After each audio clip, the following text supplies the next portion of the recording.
And welcome back to another edition of the 5-Star Podcast of Wrestling. I am Sean Meyers, joined by co-host extraordinaire Justin Lowery. Justin, thank you for taking the time, smooth sailing once again, to get this ship up and running. Interesting week, interesting couple of weeks since we last talked to you in the world of professional wrestling. I want to focus on both Raw and SmackDown, the positives and the negatives this week, and really anything else that is noteworthy, including a passing of a WWE Hall of Famer. But before we jump into this past week, 2 weeks ago on the show, I talked about the news of AEW officially now on Wednesday night on TNT. Seemingly NXT will be going head-to-head to it. So while you're not getting AEW versus WWE, what do you think about this competition that's seemingly going to make Wednesday nights very interesting in the world of professional wrestling? Well, as of right now, it's NXT on the network. Rumor is WWE's trying to push for it to get on FS1. We'll see.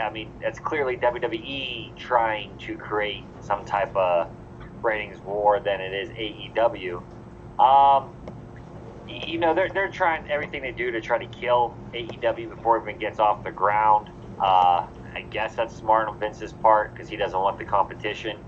I guess it's exciting for fans, but quite honestly, if NXT is on Wednesday nights but it's just taped, I could easily read the spoilers and watch AEW live because that's going to be live. It's not help. Right, and I want to kind of delve into this because I'm under the impression, and I could be jumping the gun, that it will be NXT will be on FS1. Right. So if they stick with the current format in which they tape like 3 or 4 episodes at once, and then they tape right before a takeover special and air the next, so on and so forth, your point is accurate. There will be spoilers out there. The question I have is, does the show go on WWE Network where you can watch it on demand after the fact? Because then it's really not like appointment television if it's on FS1, but you can watch it 3 hours later on the network, or how would that work? And how does that affect the network? I personally don't think WWE Network numbers will change that much if NXT goes to television, as long as the takeovers stay on the network. Because I think people that get WWE Network now, they're still getting plenty of bang for their buck, whether NXT is on there or not, as long as you get the pay-per-views, including NXT takeovers. But I think it's an interesting decision for WWE television ratings and money from that versus trying to build the WWE Network, which I think 10 years from now, that's really going to be where they, depend on making their money. It seems in the last conference call or whatever, they pretty much alluded to by maybe the end of this year having a tiered system where you could have, there's different price points for the network depending on how much content you want. Did you see the at least rumored different brackets for that? So there's a free one, which is really not much of anything. Yeah. But that's a good way to get people in, right? And then it seems like the price will stay the same for most people because they'll keep it at the $9.99 or $9.95. Honestly, I would just keep the $9.99. The next one's at $14.99.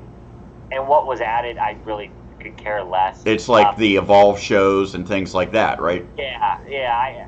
I don't know. I don't that, and there's some type of fan package, or you might get some stuff, maybe some discounts on tickets or something. But if WWE keeps going the way it's going, and it's not interesting me, I could even see myself dropping to the $5 one. Because you get all the main pay-per-views. I don't need to see Extreme Rules. But do you get takeovers in that scenario? I don't remember that. I just remember seeing the big four. Right. I think takeovers would be the $9.95 one. Yeah. So I just plan is going to keep it as is. So I know we're going a little off topic here, but I think this is a good item to discuss. I saw rumors, and again, a lot of this stuff, it's not concrete, that maybe there's another NXT territory coming, since we've already expanded to UK, which is covering several countries over, England, Wales, Ireland, Scotland, so on and so forth. But they also use superstars from Australia and kind of all over Europe.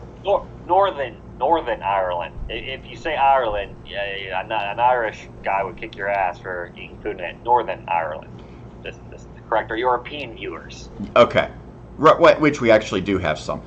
Yeah. So my question is, does this continue all across the world? Are we going to get a NXT Asia or NXT South America, or really Australia and New Zealand seem to be a pretty nice collection of wrestling talent, but do you pair that with something else? Is this going to be, the network is basically just regional promotions that WWE runs where they're able to accumulate more talent but appeal more specifically to fans all over the world, as opposed to what was basically for many years just a U.S. product?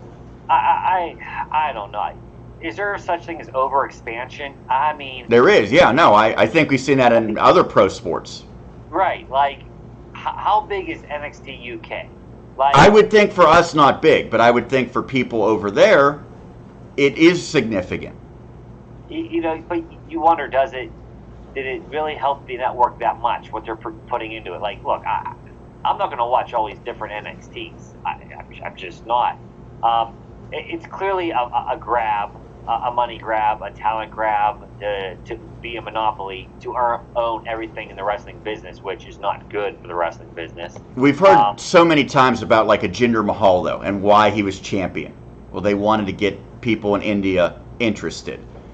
Right. This seems like a way, if they do kind of expand to territories, and I'm just speculating, to get people in those areas, maybe, oh, okay, well, I live in China. They have a Chinese superstar who's working in NXT Asia. Maybe I'll watch that, and that leads to that fan then watching the main programming down the road.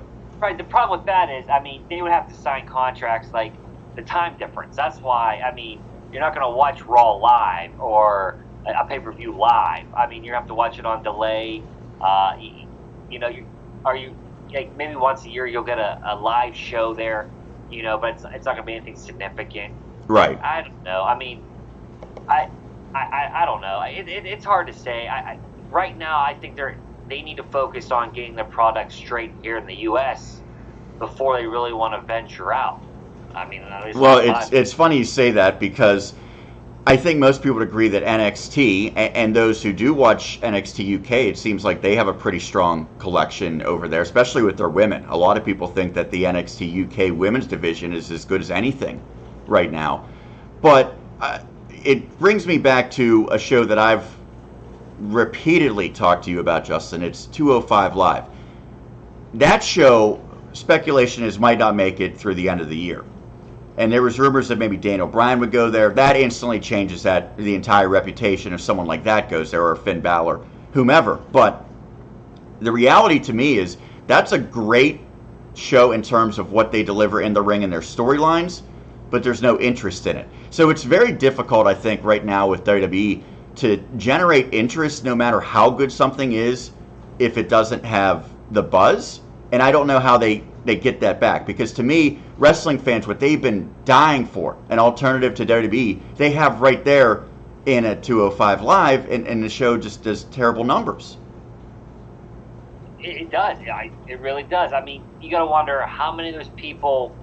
It is quote unquote an alternative, but it is under the WWE umbrella. So I think if they called it something, if people didn't know it was run by Vince McMahon, I think they would absolutely love that. It would be, you know, Ring of Honor 2.0. Right, but unfortunately, it's on the network. Nobody watches it. It doesn't really get hyped up. It's hardly ever promoted. It's like the bastard stepchild that, you know, Vince never really did anything about it. Maybe the problem was when it came out, you had the Cruiserweight Classic. It was amazing. It was hyped. People loved it. And then they started doing the Raw segments with them. And it was so bad and so awful, it destroyed it, and they were never able to get the buzz back. You know, sometimes if you miss on the first try, sometimes you don't get a second try. Like the WCW main event on Raw the first time years and years ago. Right. And I think it buried it, and there was no way to get it back. Even though, like, the matches have been insane, 5-star matches, people had just tuned it all out because they saw it on Raw and said, this is awful. I'm not going to watch it. Never went back. And that's, that happens every once in a while. Sometimes the first impression means everything. So let's get to this past week. And I did some binge watching really this afternoon. I was able to catch the end of Raw and all of SmackDown because I was away Monday and Tuesday. I asked you about Raw, and I said, how was it? You said, pretty average. I watched the first hour last night, and I said, wow, this is a killer show. They have this incredible gauntlet match, Cesaro and Rey Mysterio tearing the house down, Ricochet and Andrade. Great, 4 segments of wrestling. They have a tag team triple threat match. Great action, new tag team champions. But the show really got stale after that, and it seemed like there's a lot of stuff that, while the wrestling was really good, I still don't think that this show's turned the corner, and it still feels very Vince McMahon-like. And Seth Rollins and Brock Lesnar is the biggest example. There's reports out that they desperately want Seth Rollins to look cool. They've made him uncool, and the fans were loving the almost comical beating that he got for Brock Lesnar. Does Vince honestly write that, thinking that fans are going to empathize with Seth Rollins? I guess so. And I'm sorry. I saw someone tweet this and made a point, and sort of realized Roman's getting a little bit more cheers now. Seth all of a sudden is becoming more hated. It's almost like it doesn't matter who you are. If Vince has you positioned as the top guy and gives you that top guy Vince McMahon push, eventually it just rubs you the wrong way, and people start to hate you. They tweak his character. Rollins was a better heel. They start the promos. His promos are come off generic, boring, and it's everything they do to push him. That's Becky Lynch's boyfriend. Oh, and this play, it's just so bad. Yeah, him versus Corbin was the start of it. Then him with Becky, that pairing was terrible. And then him doing the suck it, that was embarrassingly uncool. Right.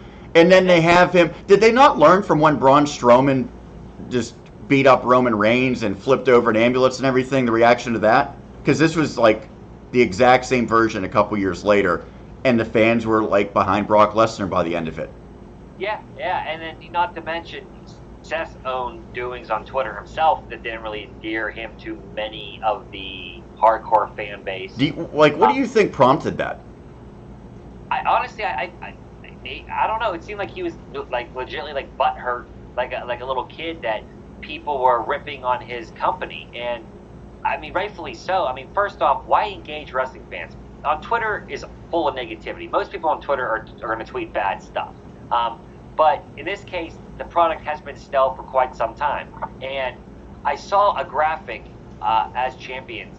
He might be, or the second worst all-time attendance figure, as the, quote-unquote head champion. Right. I mean, that's hard to, the prior champions were jokes. There was no real champion before him other than, Kevin Owens. That's the only real Universal champion. We're talking going back to, when Diesel was the WWE champion. Right, I get that. House shows are, way down, pathetically down. And, maybe he has an ego and he feels but the comment of, they're taking food off my table. Well, one, he got a big-ass raise because of AEW. And nobody wants to hear about taking food off the table. Every smart wrestling fan knows the more companies, the better it is actually for the wrestlers.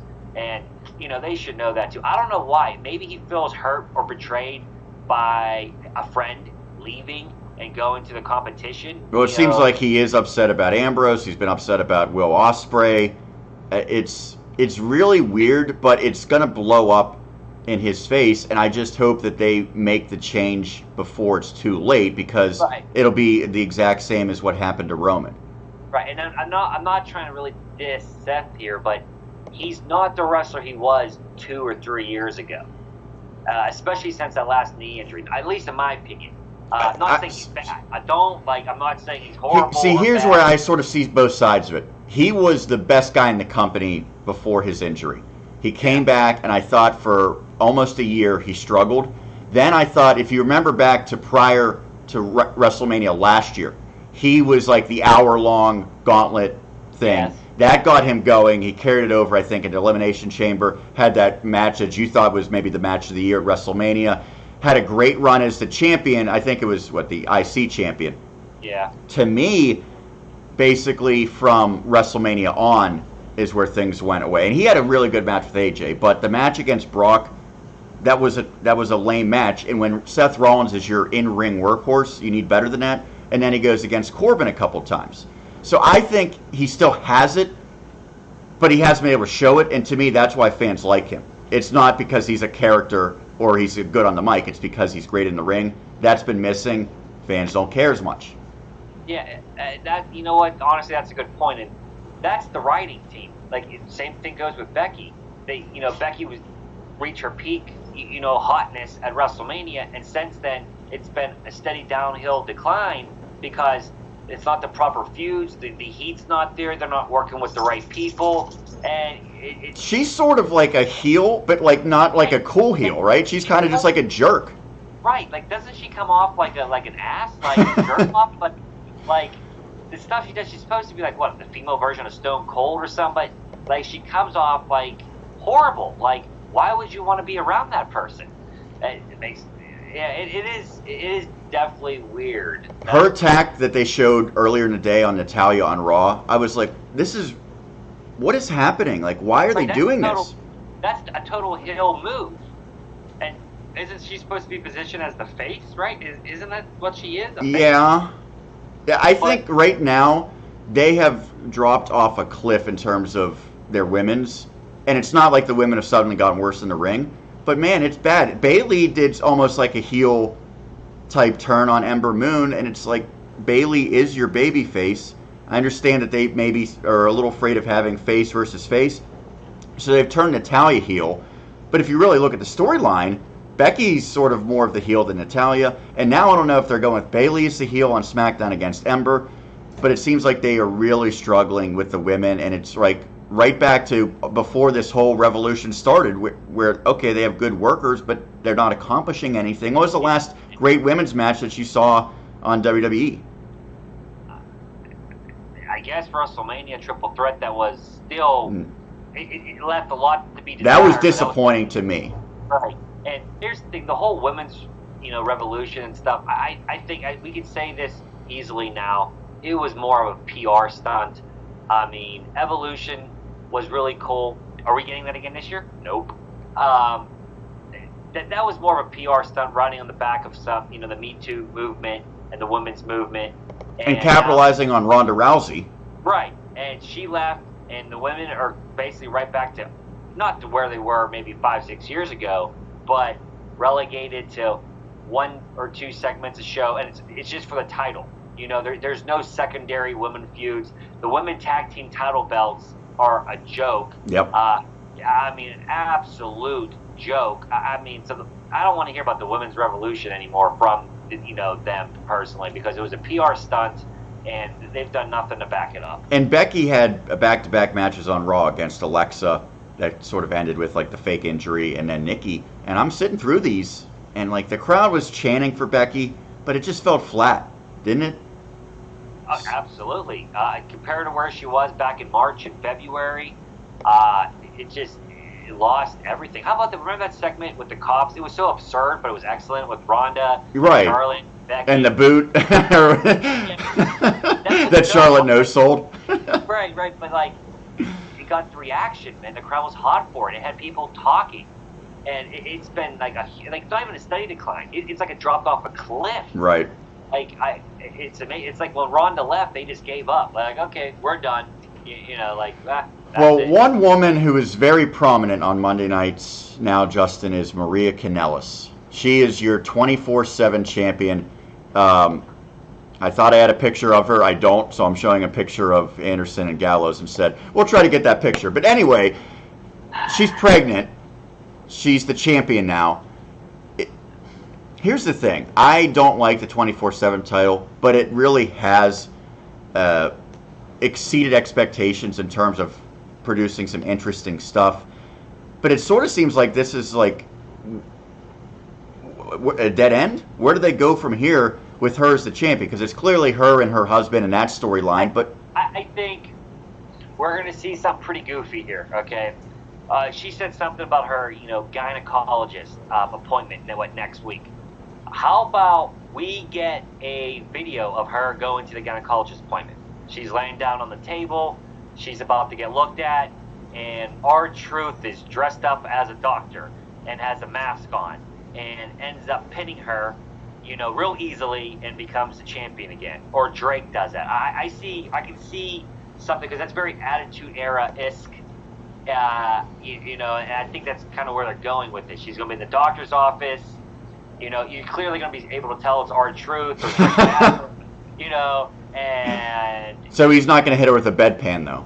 No bedpan, but there'll probably be some type of sexual joke or reference, like him looking under there or something, and next thing you know, she's back. She won't be harmed, being pregnant in real life or anything. He pins her, and that's how they get the belt back off of her. That's what I'm... Are you entertained by this stuff? Do you like it? Somewhat. It grew on me a little bit. Originally, the whole idea, I laughed at it. I agree. And to credit to R-Truth, I thought he made it entertaining, doing the best of what he can with it. Some of the segments were funny. I don't know how I feel about, lastly, the reunion special, which I wasn't on to talk about that, and that whole shake-up with the 24/7 thing. I thought that was a bit much. Maria Kelly winning it, it's the title itself is a joke, and they treat it like it's a joke, which is fine. Right. I was going to say there's always room for comedy if it works, and so far it has. The only concern is, do you ruin guys when they're involved in this? Oh yes. Oh. Well, remember, Elias was involved in this for a couple of weeks. Look, if you're involved in this storyline or you're a 24/7 champion, that means your career is not going too well. Cedric Alexander's broken out of this 24/7 chase. He's moved above it, but most of the guys there, and Ryder and Hawkins, I remember, they were champions at WrestleMania. Yeah. But look, they're all low card guys that they got nothing to do for them because they got to sign everybody, even though they can't, put everybody on TV. So this is something. Hey, today you're going to come to Raw and run around in the back hallways for a couple segments. EC3 loves it though. He just goes and holds the cup and. Yeah, Titus. Anderson and Gallows are your champions. I kind of jumped the gun with the picture there. Here's the thing. I wanted the Revival to really have a nice run because they haven't. They've won the titles a couple of times. It's led to nothing. The Usos, it seems like, are going to kind of disappear, but we don't know that for sure because we thought there was going to be some ramifications for their transgressions legally in the past, and there hasn't been. They were still involved heavily on Raw, including in the final segment. But now Anderson and Gallows, it seems like maybe they're interested in pushing them again. I don't know if it's just a, new contract. This is part of it.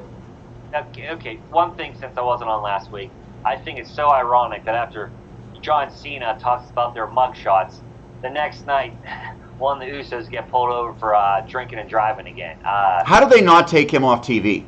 Right, because then the next, I thought for sure he's going to be off, and then he's on the next week. I was like, wow, how is he not being punished? Well, I thought they would write him off, and the rumor is that after SummerSlam, Jimmy is going to take some time away. Because honestly, on a personal note, if you have that many DUIs, you probably need some help. So hopefully he gets some help because he clearly has some type of an issue.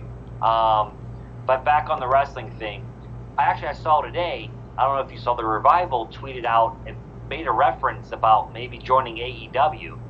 They said, see you soon, AA, because Arn Anderson's over there. And they opened up a shop on Pro Wrestling Tees, and they're selling shirts now. Which I don't know the details, but I would guess that you can't do that if you're under contract right. with WWE. So I'm wondering if the rumors, did they sign, did they not sign? Maybe they didn't sign. They're about to be done, and that's why they dropped the titles. Maybe Vince thought by putting the titles on them, he can get them to sign. They still said no. And I don't know if you saw, was it yesterday or today, the match announced for AEW, the first live show, Jericho and two mystery partners against Kenny Omega and the Young Bucks. Would the Revival be those two mystery partners? I would think, I could be wrong, I would think that it would be bigger news if their contracts were up really soon. Everyone knows WWE's trying to re-sign them, but I felt like it was kind of down the road far enough. Right, but I then remember it said that Vince froze one of their contracts for being hurt for an extra 3 months. But then how do they just open up a get their shirts on Pro Wrestling Tees? That's really weird. It is. Yeah, Well, let me throw this out there for AEW because I saw that, and the first thing that came to mind is the All Out pay-per-view. There's going to be the company's championship will be decided between Chris Jericho and Hangman Page, right? Yes. Don't you want your title defended on your first ever TV show? Yes or no. I don't think you have to. I think you want your champion on the show. I would prefer to be a singles match. Not. Doesn't this sort of lead you to believe that it's going to be Page then? Maybe. Because Jericho's in a 6-man match. I would want my champion wrestling in a title match one-on-one on the first ever show. What are you holding back for? You have to do that, I think. You would think, but I've been assuming it's going to be like Jericho's going to win because he's a named guy. He has some mainstream, appeal, so people are going to know him. Where no one really knows Adam Hangman Page unless you're a fan of New Japan or Ring of Honor, honestly. And I like Adam Page, but he isn't what I would pick to be my first ever champion. I mean, honestly, when it first started, I thought it was going to be Kenny Omega. Right, I think most people did. But I was shocked that it's not going to be him. So then I guess, Jericho's the next logical choice. I don't know.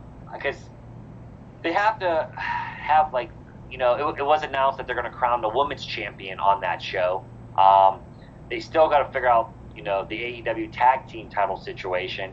Maybe, I honestly, that's a good question. I don't know. But maybe they decided to do a 6-man because Ring of Honor had the 6-man titles. Right. That's something maybe they want to. You might see a lot more. At every show AEW's done, you've seen 6-man matches. Maybe this is something they're trying to offer different than the WWE because they do it so well. That's my only, Fair enough. Thinking there. Want to quickly go over SmackDown. To me, it was a lot of good. We saw 30 minutes of Kevin Owens and Drew McIntyre, and I thought they had a tremendous match. There was some stuff that I liked, but everyone's going to think about the ending. Man, what the heck happened with Roman Reigns? That was so weird. It was bad, but it was just what? He just walked up and he shrugged it off, but then he didn't do the interview and nothing came of it. I like the suspense, I like the whodunit, but man, it just came across as clunky, didn't it? Well, for WWE, who's done some great production work with video packages and stuff like that, the production, the editing, the whole thing seemed like an 8th grade project.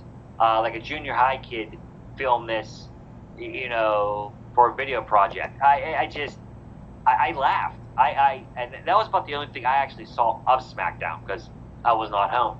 And I just laughed. I literally laughed. And then I immediately went on Twitter and people just ripped it apart. Like the whole Roman Reigns segment. I don't know who thought that was a good idea or who saw that footage and went, this is what we're going to use on TV. Well, I asked you, is that an Eric Bischoff thing? It's kind of hard to say for sure, but it just felt like. Did you see the main event match? I did not. It was Kofi and AJ, and it was an absolute banger of a finish. First off, Kofi and AJ shouldn't really be an unpromoted match on TV, But they have this incredibly hot finish. AJ springboards into Trouble in Paradise, and it's at 9:58, and then they quickly go to this Roman thing real rush, and it was just man, you had a really good ending with the match, and then you do this. So it does leave the question, who did it? I saw that apparently the rumors are already out there as to who did it. How is that information coming out? Because people are saying it's Daniel Bryan. Yeah, I guess, one, everything post SummerSlam, all the advertisements are Roman versus Daniel Bryan. So, and I guess, apparently Roman Reigns actually wanted to face Daniel Bryan at WrestleMania and not Drew McIntyre and do a program with him. So again, apparently Roman's been pushing to do a program with Daniel Bryan. And, I guess we'll get some type of sense why Daniel Bryan did it. It seems like, speaking of SummerSlam, does it feel like SummerSlam is a week and a half away? No, I think the SmackDown stuff's going to be good, but I think like the Raw stuff, man, it's just like I don't care. And there's so many matches that have been rumored, but have yet to be confirmed. Like we're gonna find out, I guess, this week that yes, it was Daniel Bryan. So we'll have a week notice about that. And the rumor, I guess, they're saying Phil Goldberg versus Dolph Ziggler. Like that's something different. Do you think I know Meltzer said that, and he's very insistent that it's not going to be Miz and Dolph.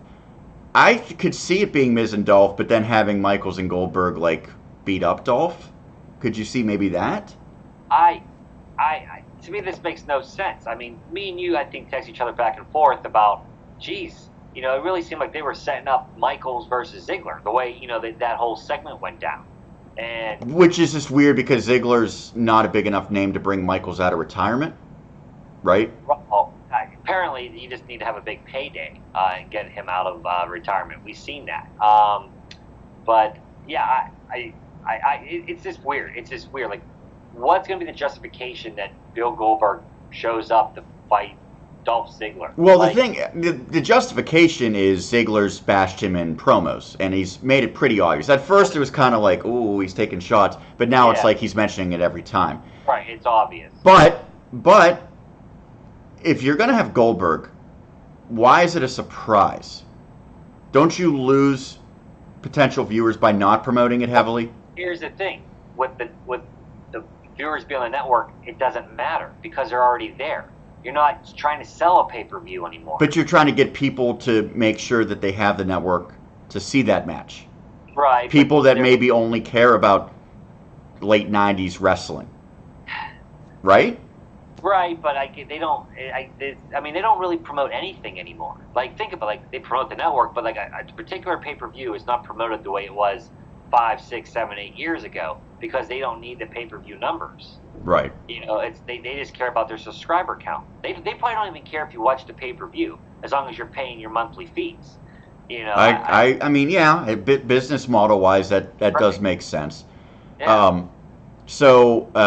Want to get to some sad news. Harley Race, Hall of Famer, passed away. I believe just this afternoon the word came out. I'm not sure when he actually passed, but Harley Race is one of those guys that you and I, Justin, were probably about 10 years too late to really see, I guess, the good version of Harley Race. I remember I would always rent videos of the pay-per-views in WWF before I started getting them live, because I started ordering in 1992. I would get the pay-per-views, and I watched from 1990, and I think maybe vaguely remember seeing Harley Race kind of when I was watching live on TV. But when you go back and watch the 88, 89, you see him on those pay-per-views.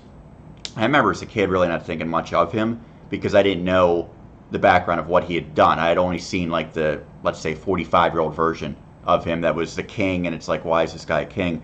But he was basically Ric Flair, Dusty Rhodes, Harley Race when you're talking about 70s and 80s superstars outside of WWE, WWF. He was a big-time name, and he's a guy that I think was in pretty good standing with WWE over the past couple of decades because they've certainly honored and recognized him a lot, especially when they would go to Kansas City. Yeah, basically what you said. I really don't have any memories of him wrestling because I honestly didn't really... my earliest memories of watching wrestling is 93-ish, honestly. I can really remember 94 and on, maybe 93 a little bit. So by then, he was pretty much done. Or if he did do something, he was a shell of his former self. I know the history. I've seen Twitter today, a lot of the wrestlers tweeting out. Apparently, he was well-liked and loved. And I think he trained a lot of guys as well, if I'm correct. Yeah, it seemed a lot of people are giving him credit for, making them who they are. Curtis Axel actually had a really cool tweet. I don't know if you ever have a chance to look at it about growing up. Almost like he was his second dad. And stuff like that. So whenever you lose a legend, it sucks. I'm sure on Raw on Monday we'll get a memory thing for him. I don't know if they'll actually do a 10-bell salute, but you'll definitely get a picture of him. Right, first, and probably a package during the show as well. Yeah. So you mentioned SummerSlam's coming up. We'll see how big of a show that is. We're going to talk about it next week with our predictions. But for those people who live in Pittsburgh, which would be you and I, there's a pretty big show coming this weekend. And I wanted to at least spend a couple minutes talking about the Iron City Homecoming because I will be going, which I kind of, that was sort of a last-minute decision. But I know a couple of former guests on the show, Sean Saputo and Matt Vandriak, are both going to be there. Matt Vandriak is going to be working the show, which I think would be like some ring announcing or hosting. I'll put it up on the screen now. It gives you the information. It's tomorrow, Friday night, in Monroeville, and you can find out information on northeastwrestling.com. Goes to a good cause as well, benefits the Bruno and Carol Sammartino Foundation. Obviously, Bruno with his roots in Pittsburgh. And if you see the poster here, you see some Pittsburgh guys, including Corey Graves on it. Corey Graves, of course, is the voice of both Raw and SmackDown, and he is a Pittsburgh guy. His brother is going to be there as well, Sam Adonis. Pretty big names as far as people involved. Now, not all of them will be wrestling, but I was kind of blown away to see that Chad Gable's going to be there. And the first thing that I thought of is, how is he contractually allowed to be there even if he's not wrestling? You and I went to a show that the Hardys were at, but that was sort of like they were filling out their obligations, independent wrestling, because they had just signed and returned to WWE. So you get a couple of current WWE guys in Corey Graves and then Chad Gable. You get Mick Foley amongst some other legends, and then there's going to be current up-and-coming competitors as well. A show like this, Justin, whether you're attending it or not, these are the type of things that make independent wrestling cool, because you get to see maybe some waves of the future as well as recognizing some of the past and present. Yeah, and it's more, personable. You're up close. It's not an arena feel. You get to go up and meet some of the guys and, maybe hear a story or two. Yeah, it's cool. I think, clearly, like someone like Chad Gable clearly got the okay. I mean, he's not just doing this, behind his back. It's cool. It's cool that it's coming to Pittsburgh. Pittsburgh has some decent independent wrestling. There's a lot of names that have come through the independent scene here in Pittsburgh that have gone on to bigger and better things that a lot of people might not know. It is a cool place to see independent wrestling around here. And even if you want to make the drive to Cleveland, which isn't too far, a lot of guys come out of Cleveland. There's a lot of good independent wrestling, up in Cleveland too. So this is going to be at, I think it's basically the Monroeville Sports Center. And I attended a show at this venue under the International Wrestling Cartel banner, probably in about 2003, I would say. And I remember seeing like CM Punk, Christopher Daniels, Colt Cabana, all these guys that became like big-time stars that I had never heard of. So it was like an introduction to independent wrestling for me in the same venue about 15 years ago.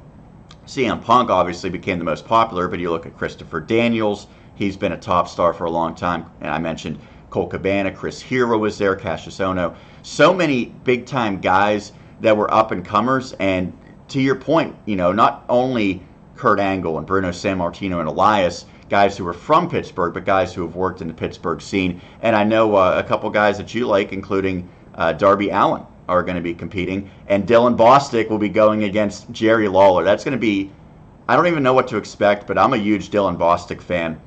Yeah. The Justin Bieber of professional wrestling will be there. So I know you and I have gone to a lot of shows like this. It's always a good time. And to your point, it's like you can kind of sit, 20 feet away from all of it happening and pay $20 to see it. Yeah, it's a fun time, especially people that might not be able to afford to go to a WWE event because they're priced out a little bit. And you're paying $20 probably just to park for, right. And I mean, you can pay $25 and get like a front row seat. It's pretty cool. And by the way, do you realize that Raw's coming to Pittsburgh on Monday? Yes, I did see that. And honestly, this is bad maybe, but I didn't realize it until they advertised it last Monday night. I got a commercial. Oh, really? Yeah, it was kind of late for them to announce it because they did not announce it the last time they were in Pittsburgh. Normally they promote like the next date that they'll be back. Yeah. So it kind of, I think I saw about it maybe 3 weeks ago. Might have to call in a couple favors to see. But as of right now. You're not going? Because I would assume you're going to be there. As of right now, not in the schedule, but we'll see. certain people have moved to the blue brand, so it's not as easy of a slam dunk to. You get comp tickets there. Yeah. So, so we'll see what happens on Monday. Maybe I'll drift my way down there. After all, that's all that I have, Justin. Anything else that you want to discuss? I know with a week away, you probably have a lot on your mind, but anything that maybe we didn't touch on? No, I think we pretty much covered all the major headlines of the week. I'm sure a lot more will be discussed leading up next week to SummerSlam. Right now the build I think has been kind of but we'll see. I'm sure they'll pull out all the stops Monday and Tuesday. So let's see if I can get hyped for it. We got Takeover, an NXT Takeover coming next week, so that's always a big thrill. Yes, and that's that always delivers. So if you're a fan of the WWE Network, you're going to get your money's worth just from that show alone. Yes. That's going to do it for this week. We will be back next week to talk about SummerSlam, give our predictions, talk about everything else in the world of professional wrestling. In the meantime, check us out on Twitter, 5-Star Pod Wrestle, Instagram, 5-Star Podcast of Wrestling. Subscribe to our YouTube channel. Go back and check out the old videos. Turn on notifications as well. That's going to do it for this week. For Justin Lowery, Sean Meyers signing off. We'll catch you again next week here on the 5-Star Podcast of Wrestling.